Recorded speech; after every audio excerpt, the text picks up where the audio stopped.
Assalamualaikum warahmatullahi wabarakatuh. Saya Andini Cahyningsi dari Kesehatan Masyarakat Offering Day. Di sini saya akan menjelaskan kenapa tubuh kita bisa kebal kepada beberapa penyakit tertentu. Jadi ketika ada zat asing, virus, bakteri, atau zat kimia lain yang masuk ke dalam tubuh kita akan otomatis menghasilkan antibodi untuk melawan zat asing yang masuk. Biasa kita sebut dengan imunitas. Imunitas ini ada imunitas aktif dan imunitas pasif. Imunitas aktif dapat diperoleh dengan melakukan kontak langsung antara toksin atau patogen sehingga tubuh mampu memproduksi antibodinya sendiri. Imunitas aktif ini dibagi menjadi dua, imunitas aktif alami dan imunitas aktif buatan. Imunitas aktif alami terjadi jika setelah seseorang terpapar penyakit, sistem imunitas ini akan memproduksi antibodi dan limfosit khusus. Imunitas ini dapat bersifat seumur hidup.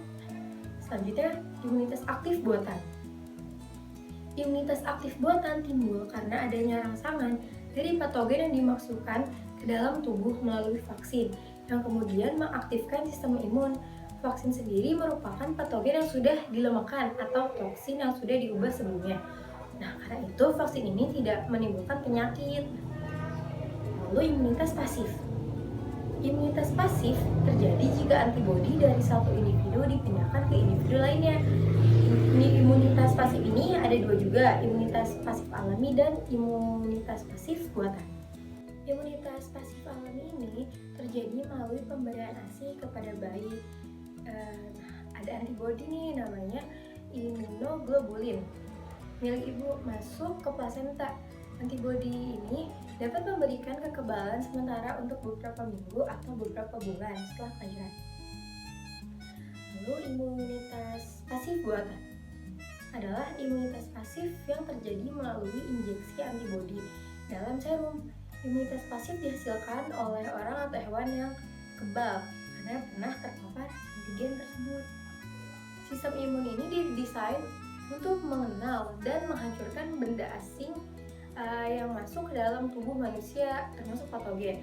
Patogen adalah benda atau bahan yang dapat menimbulkan penyakit dari manusia. Istilah patogen secara umum dipakai untuk organisme penyebab penyakit, seperti bakteri, virus, dan produk lainnya seperti toksin yang dihasilkan oleh organisme tersebut.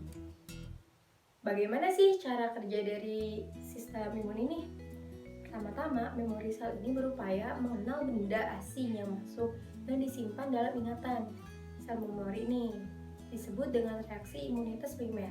Apabila benda asing yang sama masuk lagi ke dalam tubuh orang tersebut untuk kedua kali dan seterusnya, maka sel memori ini dengan lebih cepat dan sangat efektif akan merangsang sistem imun untuk mengusir dan melawan benda asing yang sudah dikenal tersebut.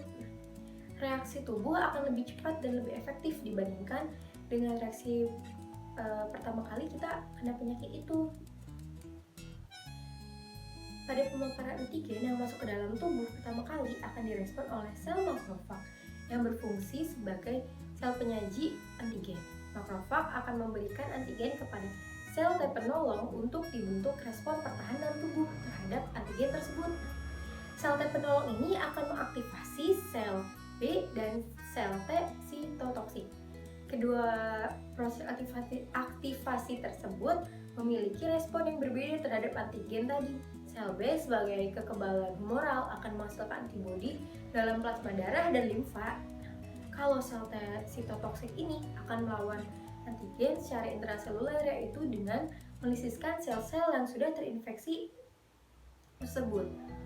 Saat pengaktifasian sel B, sel tersebut memperbanyak diri dengan tujuan sebagian sel akan digunakan sebagai sel memori atau respon imunitas sekunder, dan sebagian yang lain akan menyerang antigen, menyerang kita itu loh, virus, bakteri yang masuk ke dalam tubuh kita.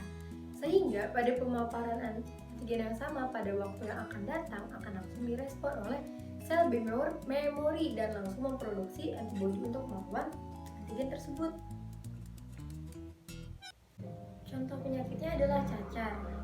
Di masyarakat sering terdapat pemikiran kalau kita udah pernah cacar ketika waktu kecil, waktu besarnya kita tidak akan kena lagi sesuai pengalaman mereka. Kenapa? Karena sebenarnya sistem imun kita itu sudah mempunyai antibodi yang tersimpan di sel memori untuk melawan lagi virus cacar tersebut apabila datang. Alasannya seperti itu.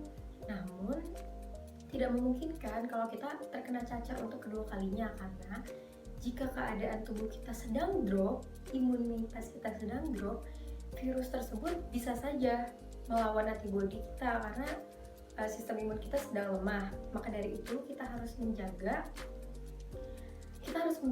imun kita dengan makan makanan sehat, olahraga teratur, tidur yang cukup, agar ketika ada virus yang sudah pernah masuk ke dalam tubuh kita, walau kita udah punya antibodinya sebelumnya, agar kita tetap kuat gitu. Terima kasih. Wassalamualaikum warahmatullahi wabarakatuh.